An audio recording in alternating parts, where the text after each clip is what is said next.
Hello and welcome to Toolbox Talks on the SiteShed, and today we have a Q&A. If you have a question that you'd like us to answer, then head across to thesiteshed.com where you can leave a written or an audio question. Just if you want to skip the queue, quick heads up, we do reward loyalty. So if you've left us an iTunes review, then we do get to those ones first. Anyway, let's dive right in. Giving tradies and contractors around the globe the tools to run a modern business. You're listening to Toolbox Talks from the SiteShed. Now here's your host, Matt Jones. And today's Q&A comes from David Ferrari from David Ferrari Constructions. And Dave's asked, he's written in and said, "Hi Matt, how are you? Hope all is well. I just wanted to touch base and ask you about an email marketing system. I saw a program the other day that takes content from your business Facebook page and uses it to create monthly newsletters / e-brochures for me to send out to my database. This helps me keep in touch with my past, present, and potential clientele. What are your thoughts on this system?" Well, I've broken this question down, Dave, and the first thing I suppose I wanted to touch on was firstly the database, okay? So do you actually have a database? And if you do have a database, what is it? So is it a list of people that you've done work for in the past? Or is it a list of prospects? Like, do you have something on your website where people can opt in and they can exchange their email address for some form of information that adds value? So be realistic about the database that you have. It's also important to be realistic about the content in the sense of, well, how much time and effort are you genuinely going to be willing to or able to be putting into creating this content? So, I mean, it does take work. It's not something that content doesn't create itself. So you are going to have to seriously schedule in some time there to sit down and create a structure around the frequency at which you are going to create and deliver that content to your audience. So moving along to the next point I've got here, which is creating content on your Facebook page. Now, we teach this at all of our workshops.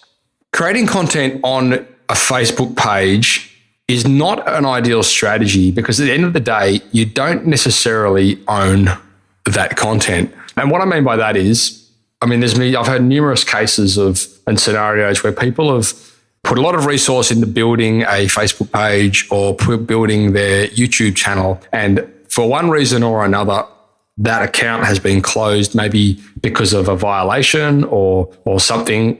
At the end of the day, the result was their account got shut and they've lost all of their content because the only place that it lived was on their Facebook page or on their YouTube channel. So a better and a smarter way to go about this is to post all of your content onto your website, especially if it's going to be like a story or a blog, or it's going to be something interesting and something quite substantial. Post that stuff on your website. And then if you want to share that on social media, it's just a matter of sending that link or posting that link where people can come back to your website. Just remember, at the end of the day, a like on Facebook doesn't necessarily mean so much. Well, not as much as, having somebody subscribe to your email marketing platform. So just keep that in the back of your mind. It's not so much about, don't get in the habit of posting content on your social media channels if that content doesn't already exist on your website. Put it on your website first and then share the link throughout your social media streams. You've also, I suppose, got to be realistic about the whole newsletter scenario. Does your customer actually want to receive a newsletter from you? You might be better off, and Dave, as a builder, you might be able to put together a little strategy where you might do tips and tricks or, Dave's top around the house DIY hint for the month or something like that. You might find your customer might benefit more from that than you sending them out a newsletter. They may not engage so well with that. So maybe just have a bit of a brainstorm around that. So the content that you create will always be a value add, and you've always got to try and use that content to engage with your existing customers or attract new customers. And don't get me wrong, you can use the same bit of content to do both. So when you're engaging with your existing customers, it might be a case of sending that bit of content that you've created out to them in an email with a short message saying, "Hey guys, I just created this bit of content on XYZ. Thought it might be of interest to you. Click here to read more." They click on the link and it takes them back to your website, that page where you've got that bit of content created. From a lead attraction point of view, it could be something similar where you might have you might post something to Facebook saying, hey guys, I just created this great bit of content on how you can DIY your XYZ at home. Click here to read more. They can click on it and it can take them back to, a page where you might have more information or an opt-in or something, course, whatever it is. If you do this correctly, you can expect to build a bit of authority within your niche. So, if you're somebody that's constantly out there adding value to your audience, then people are going to resonate with that. When the time comes where they might need something that they've seen you provide, then you're going to be fresh in their mind. That's a good thing. So building authority is very powerful, and content creation is a great way to help build authority. It also helps build trust. So if you're giving people information and giving people relevant content that they can actually use and employ, then that's great because they're going to start trusting you, and that's, you're a foot in the door. If you're creating content regularly, it also helps you on the search engine. So the more content that you've got on your website, and the more content that you've got out there, you've got more stuff that can be found. It's more searchable. So if you're optimizing that content correctly, then that's going to work in your favor, especially from a search engine point of view. And of course, the more content that you have, you're going to get a better engagement with your audience. So, if you don't have content out there, then it's quite simple. People just don't have anything to engage with. However, if you do have stuff out there, then you're giving people a reason to communicate and start a conversation with them.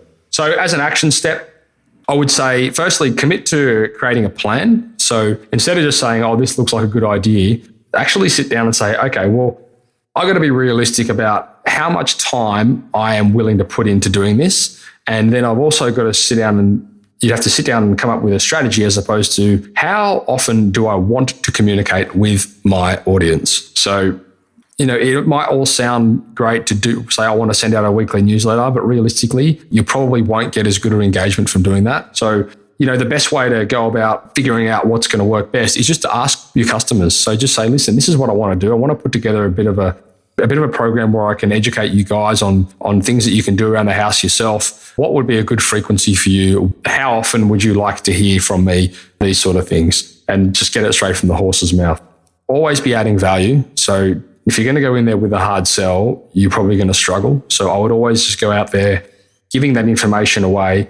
Come the time they want to get a service from you, if you're fresh in their mind from the information you've been giving them, then you're a foot in the door.